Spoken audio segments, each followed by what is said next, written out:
I've got the same backpack in blue. Really? Yeah. Where'd you get it from? Target? Target. Yeah, I got mine from Target. My cat loves it. Your cat? Oh yeah, my she gosh. just naps on it. It's wild. 2 nights ago, the night before here, I went on a date. So what's been going on since like I was like going crazy? I feel like I haven't talked to you in forever. When's the last time I talked to you? We talked briefly about it. Girl. And we were pretty Girl. in your feelings. Which was totally understandable. Jesus. I mean, honestly, I really loved the attention, like the clout that it gave me, because I literally was invited to like so many interviews and things like that. You think it's insane for people to be so like, you know, that I would go viral just for having some dating standards and for having like just the way I choose to date, and like the fact that it was such a big awe that people were just like, please come on our show and tell us how you got to be this way. Like, as literally, I was just like, what the hell? People are so weird. Thank you. No one would care. Thank you. That's what it is. That's like literally what it is. I'd be like, yes, queen. I know! Literally! Standard. I'm glad somebody said it, because... Okay, so before we start, though, we can literally talk for 5 hours, but name 3 things that you think you would like to, like, what's important to you, you'd like to talk about, because I have some questions for you too as well, but I want to know like what you kind of want to get out there. So we have the Break Free show coming up September 10th, which is World Suicide Prevention Day and National Recovery Month. Okay. We're also planning our first gala. Ooh. October 23rd. Okay. Probably at the Snug Harbor Tuscan Garden. I remember you telling me about that. I would be so excited when you do something cool like that. Like, I love that. I'm working on a book. We will mention about that. every single failure I have ever gone through. That's very interesting. And all of the lessons that I've learned from it. That's beautiful. Thank you. And we will find a way to move on. 'Cause if it's meant to be, then it'll be a love song. Hey, it's Gabby Fe. Welcome back to the Gabby Fe podcast. I have a special guest with me this week. We have designer, fashionista, soberosity coach, a lot of other things that she's going to get into. Alex Nyman. Did I say that right? Yes. Okay. Alex is a very, very special person. She's one of my good friends. Like, she is a designer. She's super talented. You should see her work. I've walked in New York Fashion Week wearing her designs. Like, she hired me as a plus size model when a lot of New York Fashion Week designers were not using plus size models. Like, she literally made clothes to fit all different types of people. She has one of the most diverse shows in New York Fashion Week. She has billboards up in Times Square of her fashion. Like, she's doing so much, and she's such a pioneer in like the mental health community. And I'm just gonna let her tell you her story, but Alex is great. So Alex, how are you today? I'm good. Okay, Alex, tell me about how you became a designer and how that process has been for you. Yeah, so I always knew that I wanted to be a designer, kind of in a vague sense. I would hand sew like little dolls out of felt and like give them to my mom. And then I made like a really bad shirt that I wore to school because like a boy was like, oh, you want to be a designer? And I was like, yeah, I do. He was like, well, no matter how bad it looks, you should still wear it to school, and I bet you'll look beautiful in it. Aww. Yeah, it was very sweet. I wore it to school. It looked horrible. Like, I hand sewed it. It was wonky, but it was fun. And so I told my current partner about, like, oh, you know, the one regret that I have in life is that I never learned how to, like, I never maintained knowing how to use a sewing machine and making clothes. And his mom overheard, and so like the next morning I come downstairs for breakfast and she's like, here's all the different sewing classes in New York. And I was like, oh, okay, wow, I guess I'm gonna do this. And I was like, don't you think I'm too old? And she's like, child, please, you are 25. Like, yeah, no, you're good. So I took the plunge. I took the classes over at Mood U, which is out of Mood Fabrics, and I learned under Benjamin Mash, who's been on Project Runway. I think he was on like 3 different seasons. He was on the first season where the whole season was doubles, and then he was on 2 different seasons of Project Runway All-Stars. And during that time, I was focusing on specializing in 18th century costuming. And then from doing that and working on historical pieces as a costume designer, I got into more conventional designing for ready-wear and for the modern era. Amazing. Because I remember when I met Alex, we were on set for like an indie, like YouTube film show kind of thing. And she was the costume wardrobe designer, assistant, something like that. And she picked out my outfit, and then it was on set that you told me that you wanted to design a clothing line, and present it in New York Fashion Week and all of that. And so she asked me at that point, she's like, if I ever were to come up with a design, would you model for me? I was like, yeah, I'd model for you for sure. And now she's doing like huge productions, runway shows in New York City for New York Fashion Week.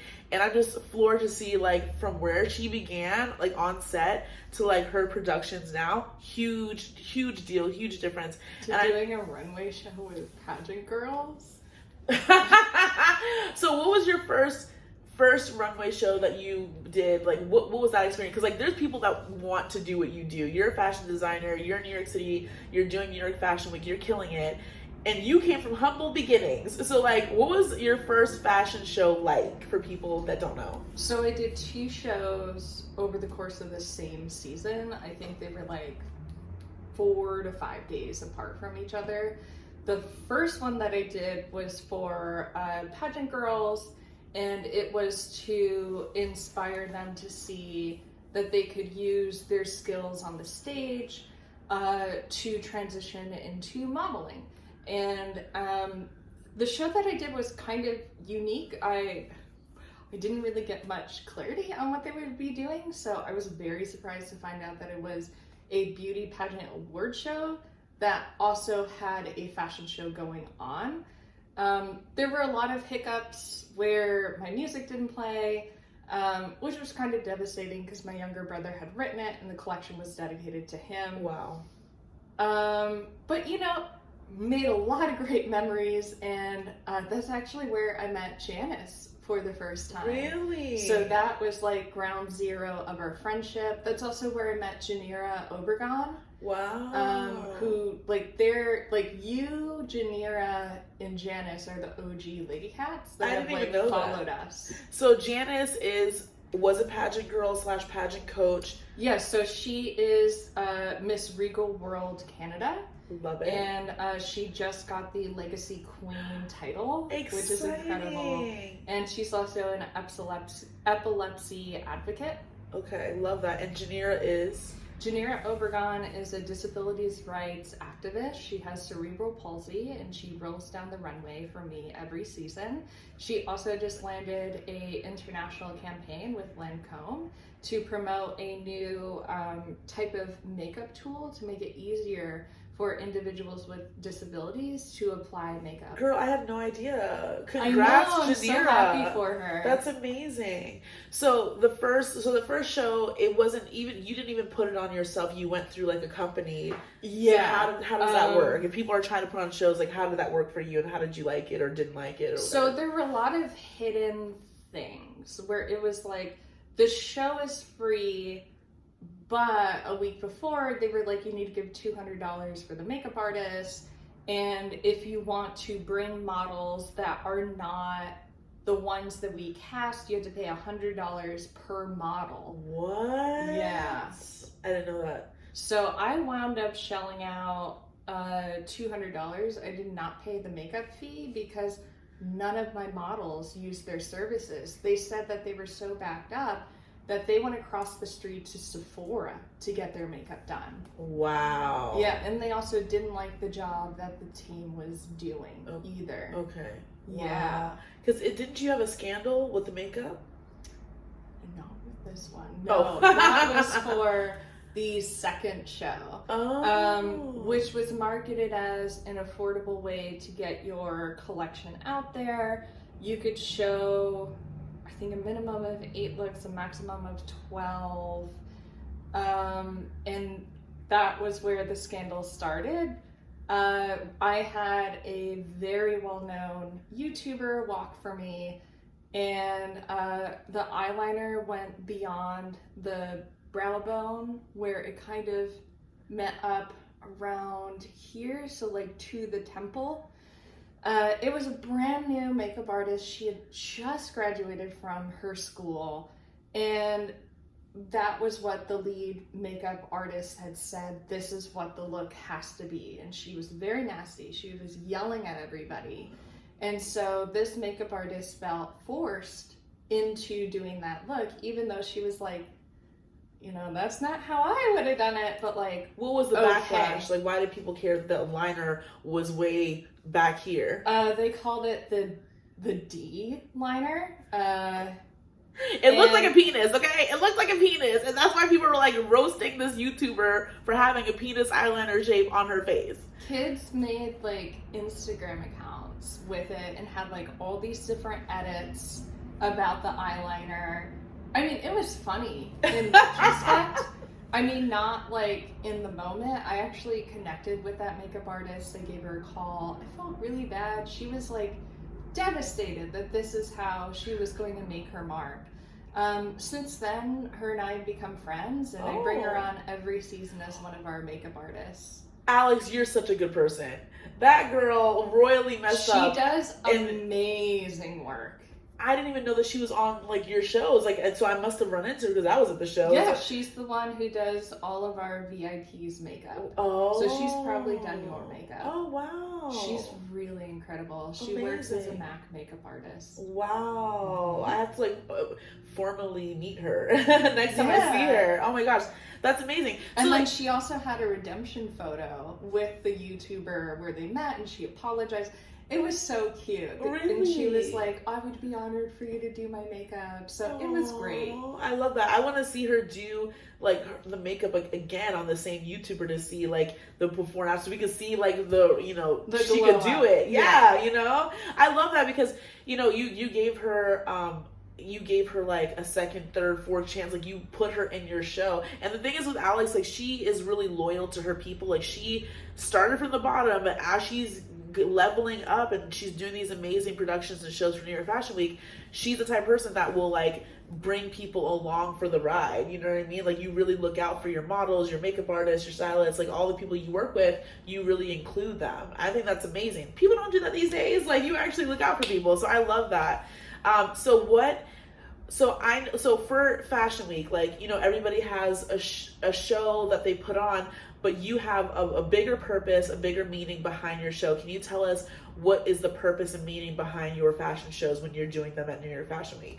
Yeah, so I put together a designer showcase called Break Free New York Fashion Week, and it's for fashion designers by fashion designers, where we're able to come together and raise awareness for mental health, co-occurring illnesses, and substance use disorders.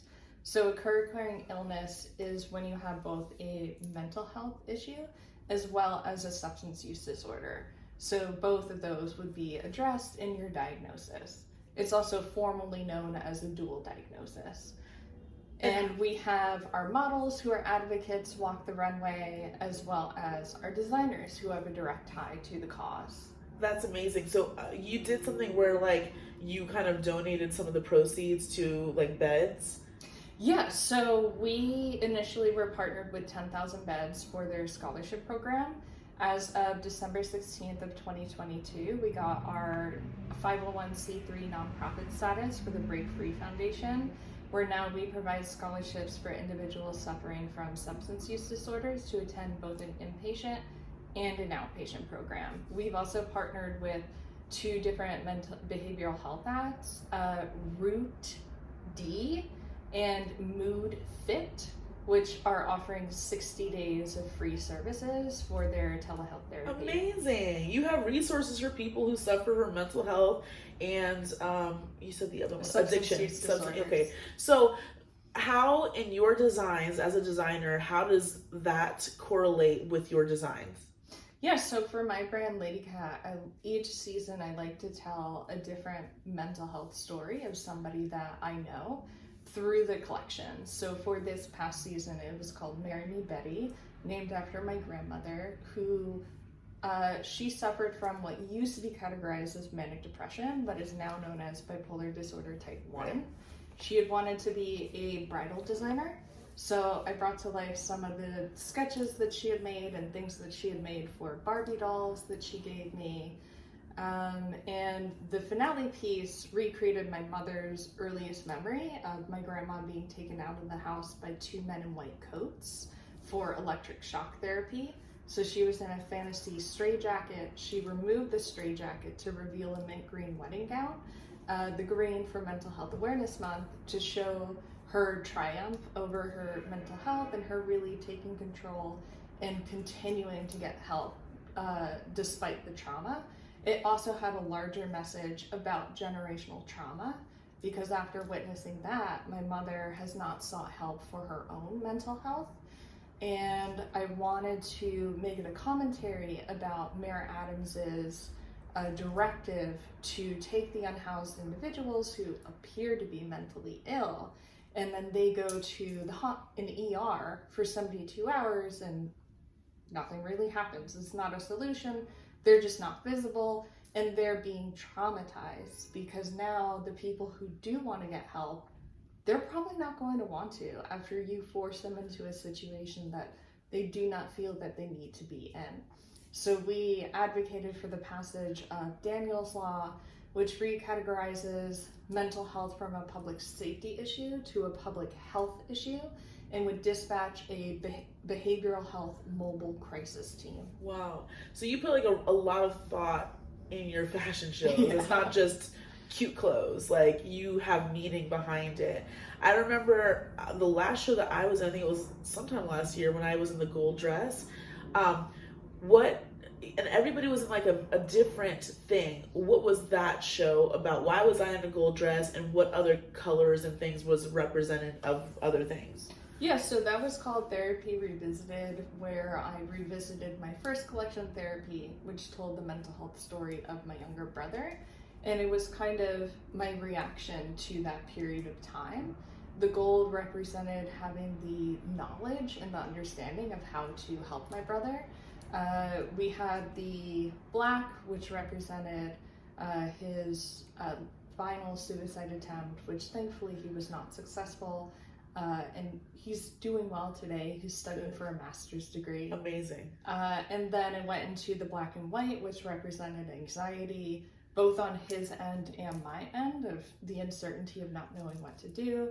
The gold was the enlightenment, and the finale piece showed the transformation of the return to the darkness and the depressive state, and then the triumph of having all of the tools and knowing how to move forward. So that's why you were using different colors to represent those things. Yeah. I mean, you're like an artist, because like when artists like put it on a show in a gallery, it's a collection of art and they're telling a story, and each piece of art you can tell kind of go together, but it's like a little different to tell like the whole story. And so you're doing that with your clothing. Yeah. Amazing. That's brilliant. That's so brilliant.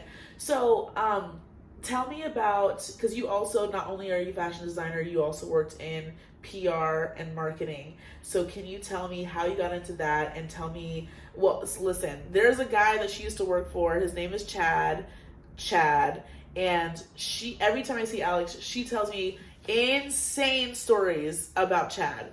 So tell us who Chad, what you can about where you worked as a PR person, who Chad is, and the scenarios. Like Yeah, so I've had a really weird career path where I started out working in the film industry, and then that wasn't very sustainable. So then I started freelancing as a social media manager because I could work on a film and then immediately transition into post-production and promote their film as their social media manager, and also working on their PR team. I did that for about 4 years before I met Chad. I saw an ad up on Indeed.com for a social media assistant position, and I was like, oh, this sounds cool. But it took like 2 months to finally land the job, and I was like, well, I probably didn't get it, So then I started working at the UPS store as their head graphic designer. And then a week into working there, they were like, oh yeah, you got the job. And I was like, oh no, what do I do with this one? So I was able to transition out of it, and I started my very strange descent into the entertainment industry, where Chad is basically a grade A scammer. He's really good at gaslighting people, honestly. Like, he can really, like a chameleon, he can become anything that you want him to be. He can become the embodiment of your dreams. And he so desperately wanted me to get you to sign on as a client. And I was like, listen, she doesn't have $2,000 to $3,000 a month to give you. Right. And he was like, but like, she'd be getting such a good deal. I wouldn't charge her the 5 to 10 that we charge everyone else. He would basically start at $10,000 and then just like go down. So this person for PR, so if you were an artist, a singer, a model, whoever, and you wanted to get those good deals with brands, like, you know, get front row at a fashion show, go to Milan for Fashion Week, you know, or work with different big companies, he would tell you, like, hey, give me $10,000 a month and I can get you in the door and to work with these brands. But as and you couldn't even get anyone into any of the legit fashion shows. Because he's a scammer. He would find them on Eventbrite.com. Eventbrite? And then he would message the designer and see if they would let him in. And if it was like too close to Fashion Week, he would just buy the tickets. Really? Yeah. So, and like, he didn't know, and like, there's a separate portal where journalists can go to gain access to shows for free. Wow. And I'm like, he doesn't know about that? Like, how do I know about this? Well, we all know you'd be a better PR person because you do your research. You're not just like scamming. Well, I mean, that's how I learned about like all the different indie fashion shows happening, because they were all on Eventbrite. And then I learned that, oh, like, everybody posts their stuff on Fashion Week online. And I was like, oh, like, you know, this makes sense. And I got to see a lot of shows done poorly and improve on that model. Yeah. So, I mean, in a sense, I do have Chad to thank for that, because I was able to see so many different failed campaigns, failed communication tactics with clients, and failed events that I knew exactly what not to do. Right, you learn from that.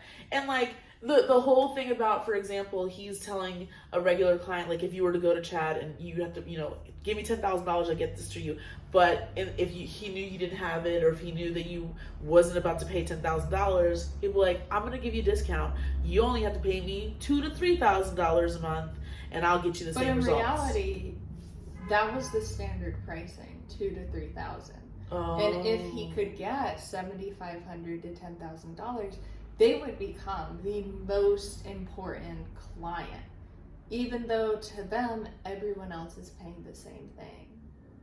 So, I mean, what kind of people can pay $10,000 for Chad to go on Eventbrite and get something for free? Like, it was mostly, we only had 2 clients that did that. One of them was his friend, and they were a socialite that came from money. And they were trying to create, honestly, they were ahead of the curve. This was before the pandemic, so they were trying to create online events and webinars and concerts. And it was a really cool concept, but it didn't really succeed, because she really should have, I mean, who could have predicted 2020? Yeah. But it would have been perfect, and it would have really taken off.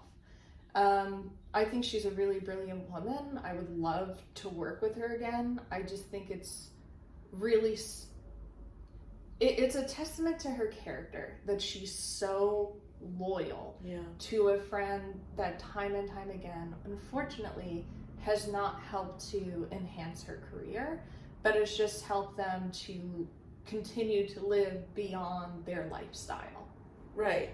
Exactly. I mean, that kind of sucks because you don't want to be used and taken advantage of. And obviously this person, like you said, is very loyal to this man. Don't know why. But I remember when I was... Well, because he has the capacity to show up and to be there for his friends when they're in their lowest, darkest state. And for her, that was him. Okay. You know, once you get to a certain level, it's hard to tell who are and aren't your friends. So I do understand that and her not wanting to throw that away. But she also didn't realize that he would talk about her behind her back all the time. Oh, she got a mouth on him, don't he? Always talking He to would him. do that with everybody, which is why at this point he really doesn't have friends. He keeps trying to reach out to people who he collaborated with in the past to try to have the same leads that he did, but it's just not working. And didn't he go to Soho, like get a membership at Soho House to be able to get these? Yeah. Was that successful, doing it that way? To a certain extent, because he would be able to get people really drunk, and then, like, at first, like, drinks are flowing, it sounds like a great idea, let's take a meeting. He would basically have to get them intoxicated to sign the contract, and then they're locked in. But how is that even legal if they're intoxicated? They weren't even in the right mind when they're like, oh, yeah, because they thought that it was like a fun party thing and that this guy's really going to help their dreams. Oh, they believed true. him. So he's a good scammer. They believe him. And then every other time they're expecting him to pay for the drinks, it's going on their tab. What? Yeah. How does he do that? He would charge food on their tab, drinks on their tab. So he would pretend that he got a phone call from a client and it was an emergency, and he would go. What? Yeah. Oh, so he's like there for the drinks and the food, and he's just charging everything. He knows he's not about to stay and pay. Exactly. He just... So I can't stand that. One or two times he's paying for everything. He seems amazing. Like, this is going to be so good. That is We're a con having such man. a good time. And then it's like, wait, what? Like, why did you even invite us for this meeting? We didn't even get to talk to business. We just ate, and then you ordered a bunch of drinks in the middle of the day, and now you're going? They actually said that to him, or they were thinking about that? So we would have private conversations with the clients where we would hear what they really thought. Oh. But they wouldn't bring this up to Chad.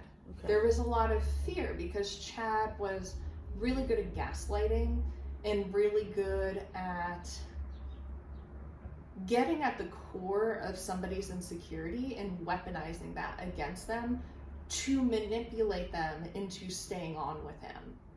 So it's like if you want to become a recording artist, he will hold that over your head that you can never succeed without him. Oh. And so many of them believe that. Wow. When they'd be better off using like PR Newswire to do their own publicity to get leads. Yeah. Because that's how I've gotten Break Free into Forbes, Women's Wear Daily, Out Magazine, Yahoo, 17, E-News, OK Magazine. You did that through the Newswire? So I would release newswires, and then they can choose to run the story or not. And then the journalist would see your contact info. So they would see the release, they would reach out and be like, hey, I want an interview. This is interesting. Oh. I mean, see, that's how you guys can do it. If you don't want to pay $10,000 to con man, you can do it that way. That's amazing. That's what I'm talking about.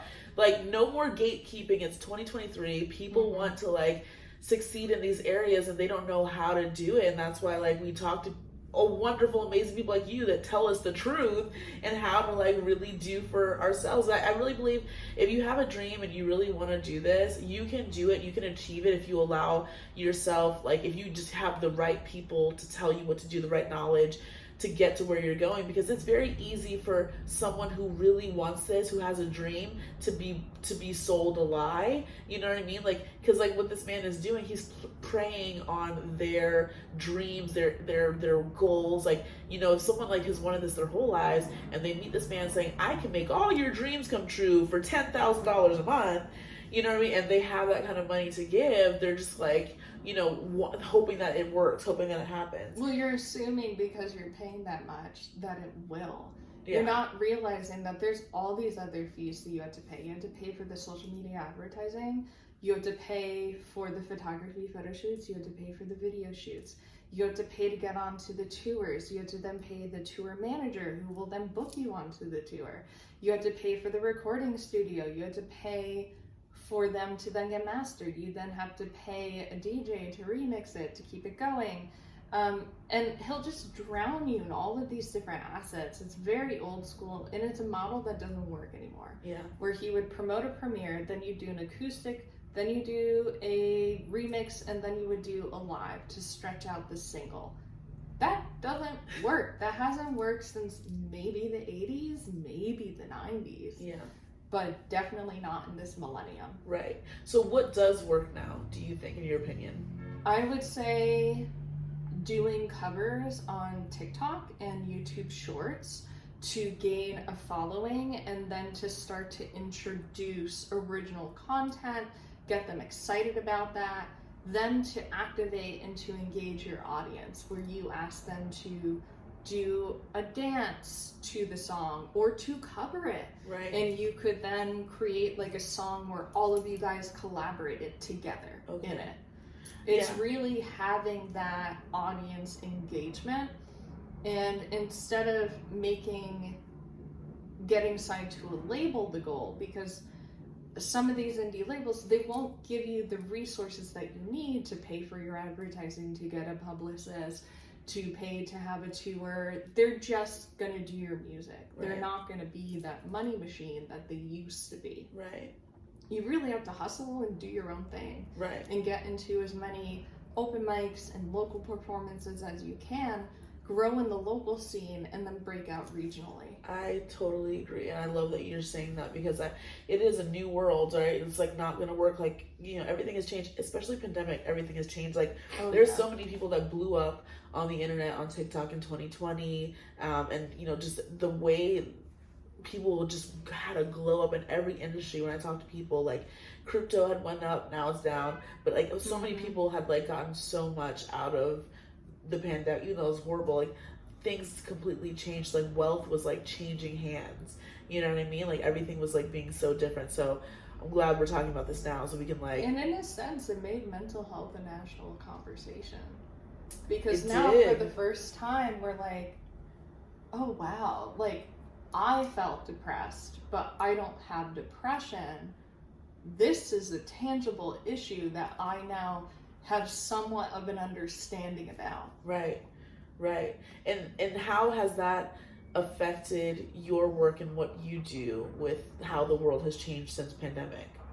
Yeah, so when Soberosity was around, which was an online sober publication that unfortunately folded in September of 2022, I put together and scheduled monthly webinars to bring people together in the recovery community to do things like open mic nights, poetry slams, and to just hear other thought leaders speak about different topics such as like mental health, recovery, the landscape of navigating the pandemic and recovery. It was a really great time, and we're going to be bringing that back for June. We're working on putting together a mocktail panel, talking to different founders of NA bars in New York City. Bars? What do you mean? What kind of bars? So they are non-alcoholic bars. In New York City? Mm-hmm. Wow, that is like some ones, new thing. There's Fat Tiger, there's 𝐥𝐤𝐤𝐿, and then there's also NA bottle shops like Minus Moonshine, Mocktail Mart, Spirited Away. So this is to promote people who are sober to have a place, I'm guessing. Or sober curious. Oh, I love it, sober curious. So you're gonna have a non-alcoholic bar. Mm-hmm.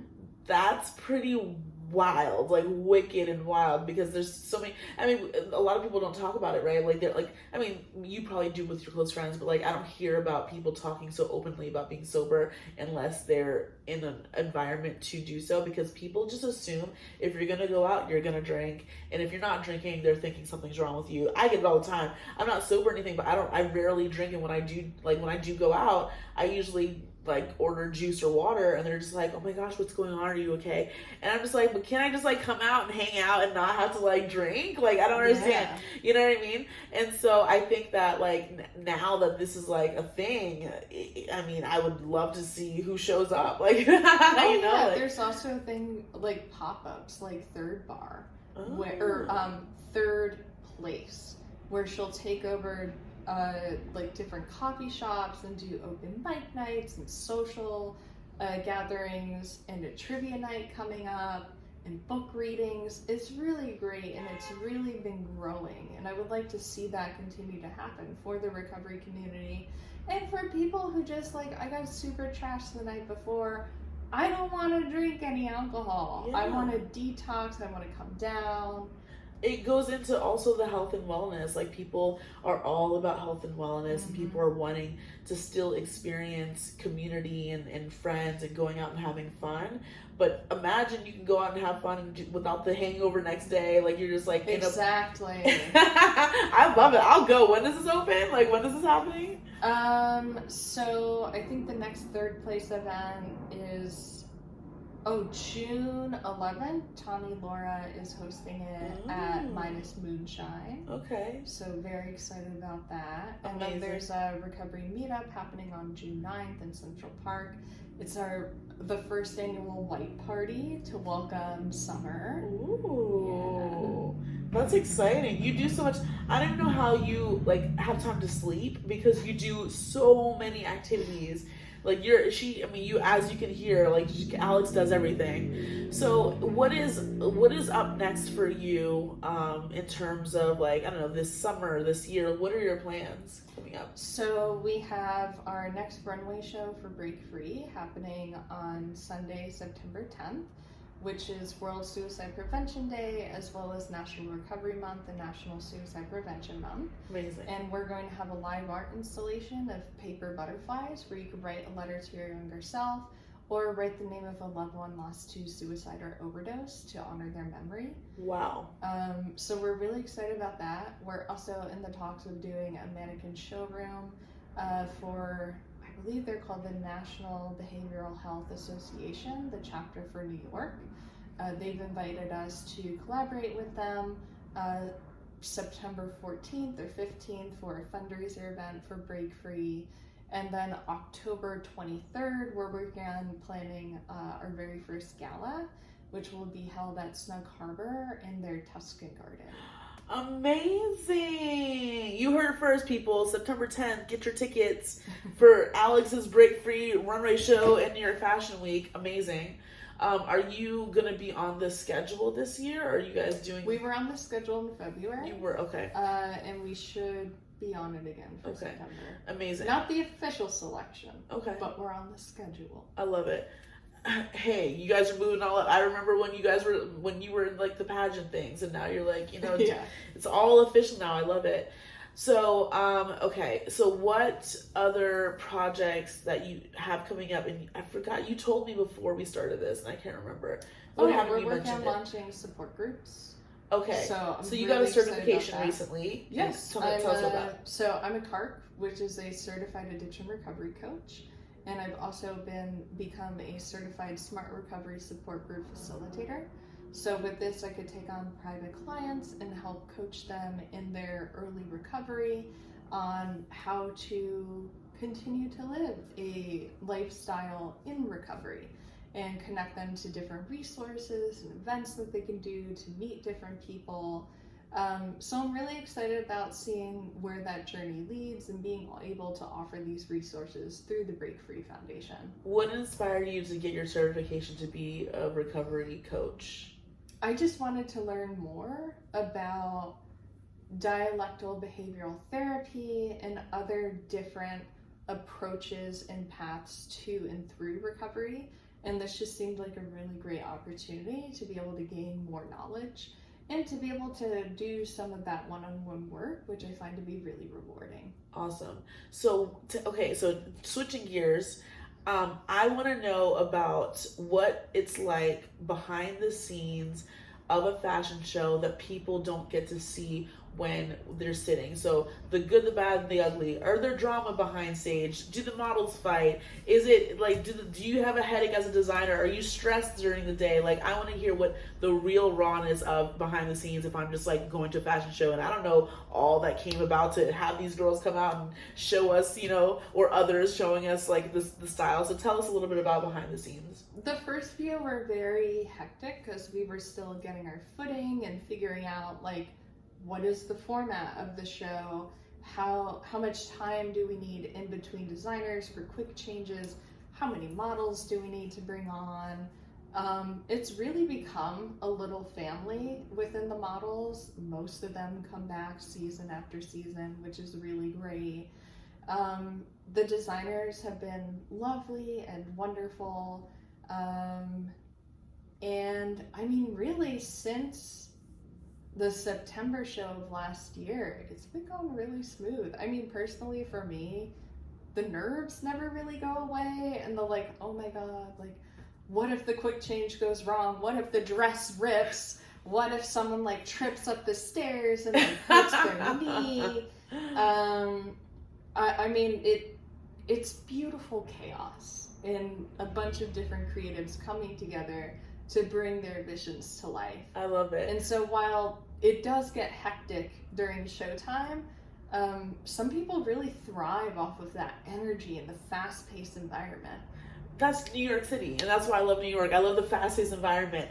I remember, I'll tell you one story. I remember when I was in Alex's show and I was performing, like I was singing. Oh my god. Remember that? She graciously invited me to sing at her show. Plus, I was a model for her line and another line. So I was a model for two different designers, and I had to sing. So I literally, they didn't like factor in the timing of me getting out of my modeling outfit to go into my singing outfit to go to be a singer, right? So like, I remember like the first show I did after I walked out, I had to run, get changed, get out of this swimsuit. I was like in a swimsuit with my butt cheeks hanging out. Like I needed to change. I like go change, and then I couldn't find my guitar. I'm like looking at it. I was like, "Where's my guitar? What happened to it?" And then I finally find it, and then I thought I had time. They told me that I had a whole designer before I was supposed to go up, and then last minute they're like, "Oh yeah, you're supposed to be there now. Like it's like dead silent. It's gonna be awkward. You need to like hurry up so that people aren't just sitting in silence." And so I get there, I run, and I remember like sweating. Like I was running up and down stairs. Like it was chaos. And then I remember your face like, "Yeah, go." I was like, "What? Go." So I like went to the DJ. The DJ had no idea that I was coming. Like he was not aware of the schedule either. News to him. So I did it. I sang my set. It went off perfectly. After I was done singing, I had to grab my guitar, literally run off the runway, go behind stage, change back out, and change into a new outfit, I think to walk for Alex's line. Yeah. Right? And by the time I was walking to Alex's line, I literally had like bullets. I was sweating everywhere trying to like, you know what I mean? But you have to keep a straight face. You have to be in model mode. You have to like be ready for the runway, all that, even with all the drama. You know what I mean? Like you just have to go. You have to, and it's so quick. It's so quick. You don't like, you know, like for example, like if you're doing like acting or Broadway on the stage, you have like intermissions, you have like the curtains close and then they open. Like it was none of that. It's like no, you just consistently just keep going. So that was a whirlwind, but so much fun, so worth it. I love it. Would do it again and again and again. I love it.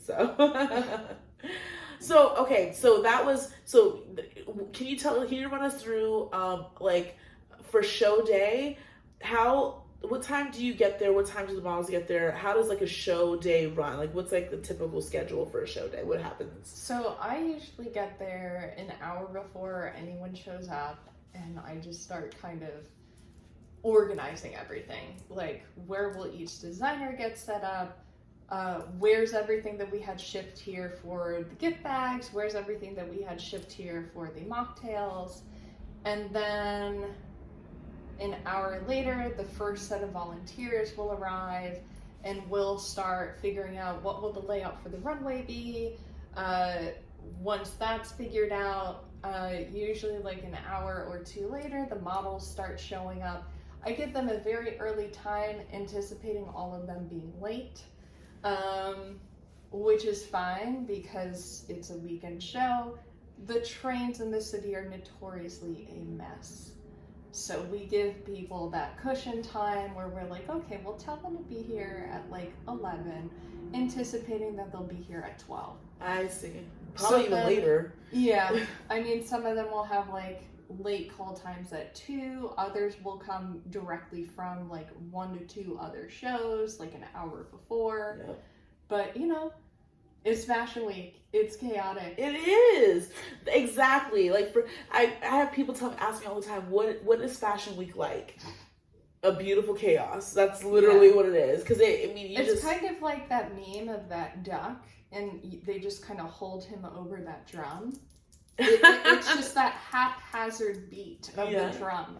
I love it. I mean, I have so much fun. I think Fashion Week is something that you should experience. If you haven't, come up, do it. It's worth it because it's like it's nothing. It's not like anything else. Like, you know what I mean? Like, this is like the fashion capital. Like, people really do looks here, really do fashion. And like, talking to Alex, there's so much behind it, like the brilliance, the thought process behind it. We're just not wearing clothes, we're representing a story, like an art piece. And I love that's how you explained your art and your collection, because that is so inspiring for people who are thinking about their own collection and really not just thinking about just how cute an outfit looks, but the vision behind it. I feel like, people need vision to really go the distance, and that's why I feel like I've seen you just shoot to the stars and like go the distance, because you have so much vision behind what you're doing. And then also, it's for a good cause. Like, like you're providing grants for people to get beds and like get recovery, get help, get resources. We see people all the time that you really need like help, you know what I mean? And like, you're using your platform to help them. I think that's amazing. I think that's so great. What are some recent, in your whole career, like, name some like big accomplishments that you're so proud of, that you're just like, that this happened to me and I'm so proud of it? Yeah, so in September, we received a certificate of recognition from Mayor Eric Adams for our scholarship program. That was really incredible. I didn't expect that. Can you explain the scholarship program? So the scholarship program is where we partner directly with the rehabilitation and outpatient centers in order for the individual to attend the center at no cost to them. And then for outpatient services, if they have Medicaid, there would be a very small fee. If they don't have insurance, it would be no charge to them. Oh, amazing. Amazing. And what do this scholarship provide for them? So we're currently partnered with the Recovery Centers of America at their South Amboy campus.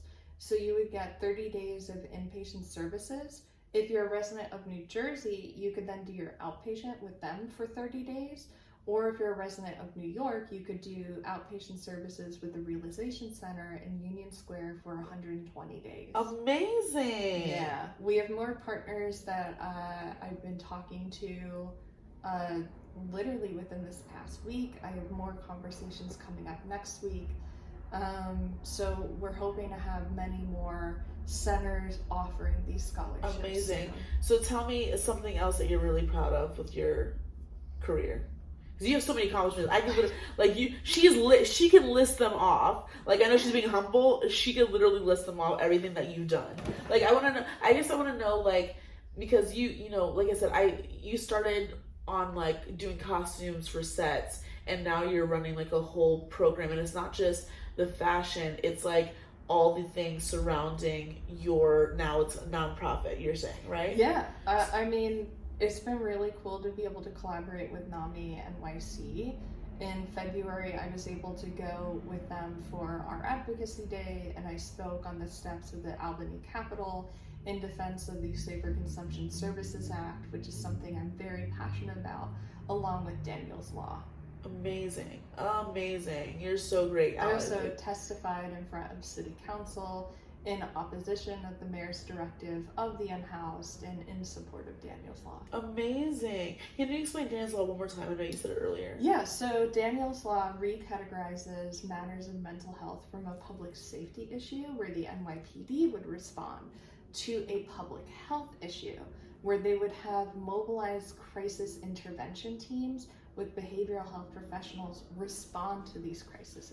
That would be so much better than someone who doesn't know what they're doing and they're just like tasing people to the ground. You know what I mean? Exactly, because even though there have been trainings that these officers have gone through, it's not long enough for them to really understand all the different nuances. It's a different mindset as an officer. You are there to protect not only yourself, but the people around you. A behavioral health specialist is able to diffuse the situation and to give that person a safe space to feel these explosive feelings that they're going through, but to help them bring it from a 10 to maybe like a 7 or a 6, and then to find out, hey, like, what do you want to do? Like, what resources do you have in your life? How can we help prevent you from getting to a 10 again? I love that. God bless you, Alex. You're just making the world go round. Oh, that's what I wanted to talk about. So Alex is the type of person that like is really good with grief, like going through grief and guiding people through grief. And like she's helped me. I've lost a number of people in my life, and like, you know how sometimes like if you lose somebody, like someone passed away that you was close to you, a loved one, things like that, and other people try to like, I guess, help you through it, but they just like say the wrong things and make it worse and like give you really bad advice and like they're not helpful. Alex is like a good grim reaper. She's like a good grim reaper because like, and I know it sounds like crazy, but I just mean to like, she knows how to, if someone has passed away that you're close to, whatever, she knows how to guide you through grief, and like she says the right things. She knows how to comfort you. She's written me like sorry for your loss letters that make me cry, but like happy tears. You know what I mean? Like she's accompanied me to funerals. You know what I mean? Like she's that person. So I feel like you're so gifted when it comes to being there for people in their time of need, when they have lost someone close to them, a loved one, things like that. How did you get that gift, and like how did you become that person that where you can be there for people when they've lost a loved one? Yeah, so I lost my father when I was 12 to stage 4 colon cancer, and it was a very difficult time, but it was interesting because 6 months before my grandmother had died, and that was the first funeral I'd ever gone to, and I was able to attend it with my father.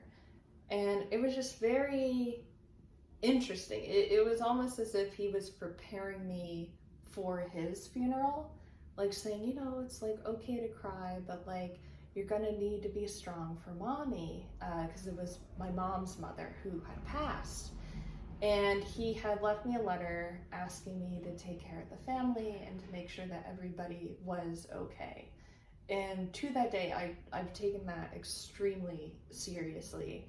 After we lost my dad, we went through a decade of time where we would lose 1 to 2 different family members or friends.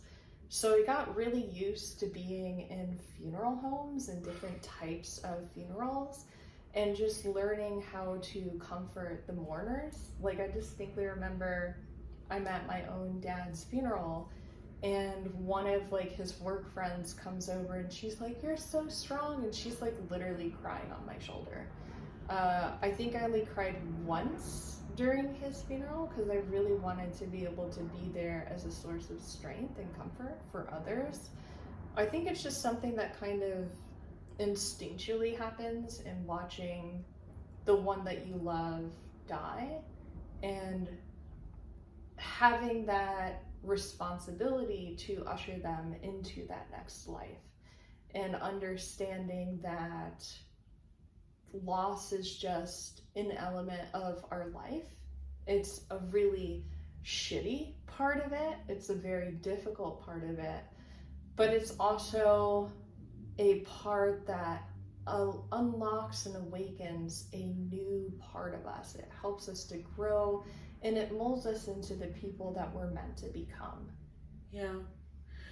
That was beautiful. And yeah, I mean, exactly. Like, loss is a shitty part of life. We both know, because we both lost people.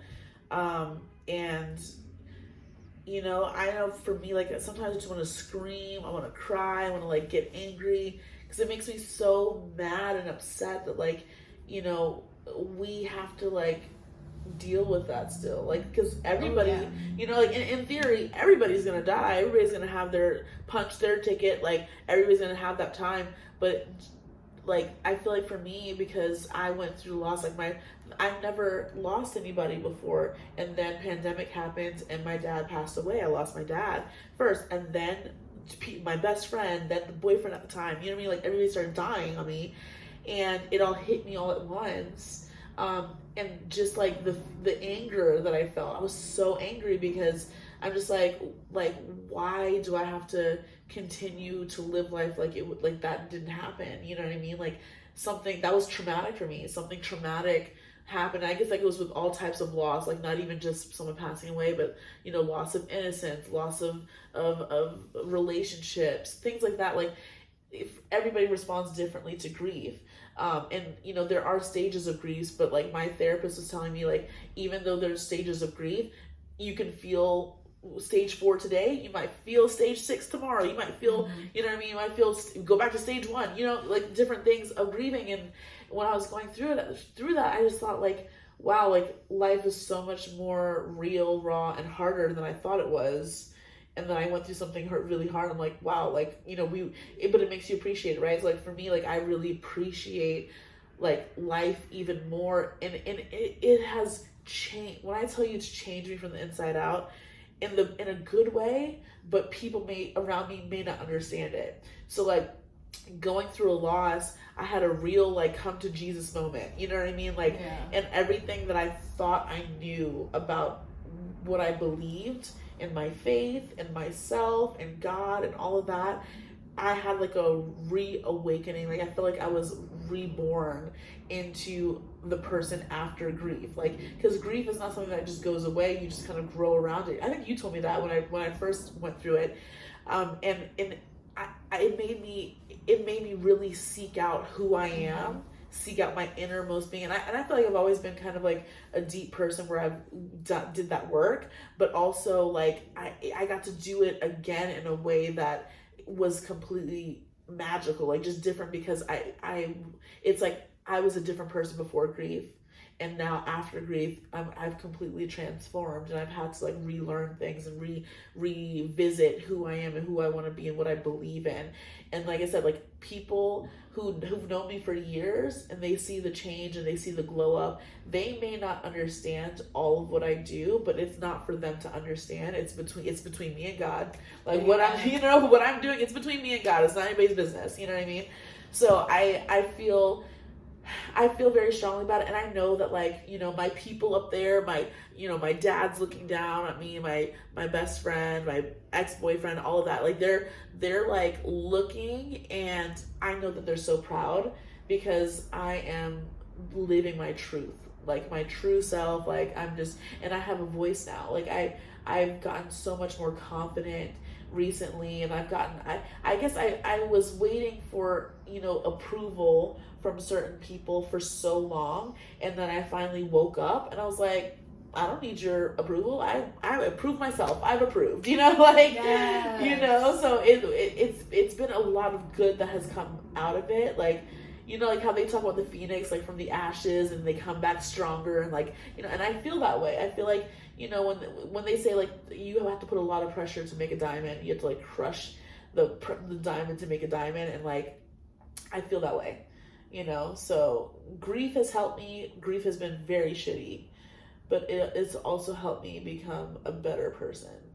No, I completely understand that. And I think it's wonderful. Yeah, exactly. So I just love that you're that person that people can, like, trust with their grief process, because you're I mean, honestly, you should be a therapist at this point. Like, you're just really good at that. I've actually been contemplating it. I've been looking into maybe getting my master's degree to become an LMHC, which would be a licensed mental health counselor.